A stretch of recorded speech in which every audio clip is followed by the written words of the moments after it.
Keep it going for you guys.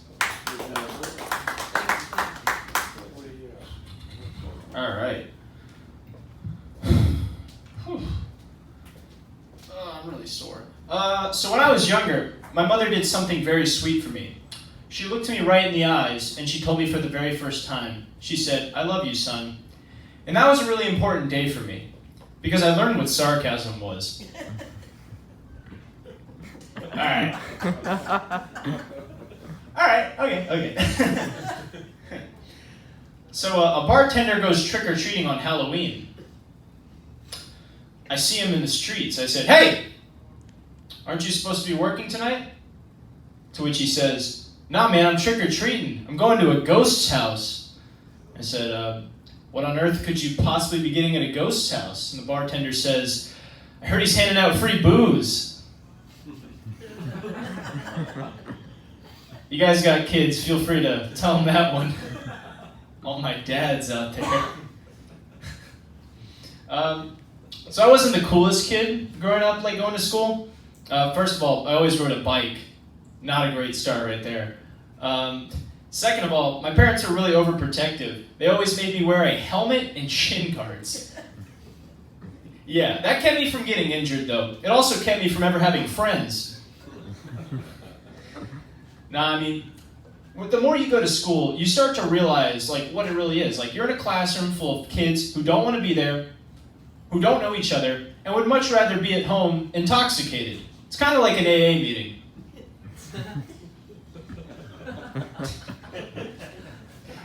Glad you guys get a kick out of that one. No, I mean, school wasn't a complete waste though. I think my favorite class was English though. You know, we learned all about figures of speech, like similes, metaphors, oxymorons. Oxymorons are really cool to me. Like the idea that you could take two words that are the complete opposite of each other and combine them. I think my favorite example of this is happily married.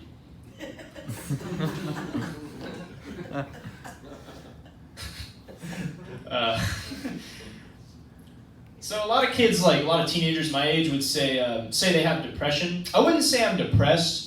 But I find the only reason I get out of bed in the morning is to turn off my fan. Yeah, and after that, it's right back to bed, baby. Glad you guys are enjoying this so far. So I was in Walmart the other day. I saw a lady wearing a shirt that said "Stronger Than Cancer." And I was like, Jesus Christ, lady, how many lives have you taken?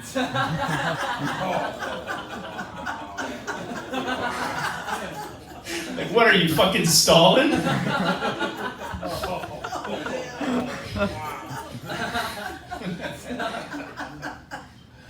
Speaking of deadly diseases, I've been seeing a lot of commercials about HIV. Like, I mean, it's really moving, you know, they're really optimistic commercials. Like, they always say, like, you shouldn't let HIV define you. You should keep living your life as if you didn't have it. But I think that's a little dangerous because, I mean, isn't that kind of how you got HIV in the first place? Like, that's like telling your friend with heart disease to go and eat fast food. That's like, not only is it like bad behavior, but you're also, they had unprotected sex to get it, you're encouraging them to go do it again. You're quite literally supporting the spread of HIV. Not a good look, guys.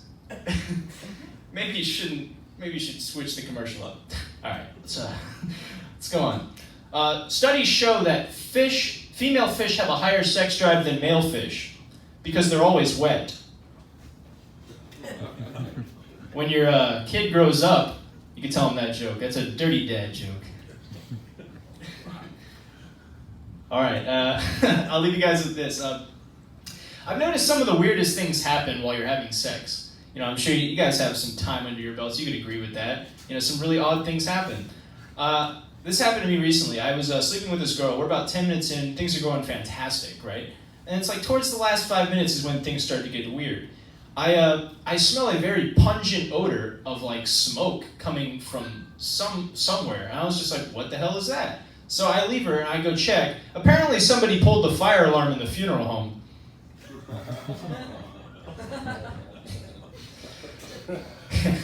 You guys have been great. I'm Nathan Roscoe. Have a great night. Yeah.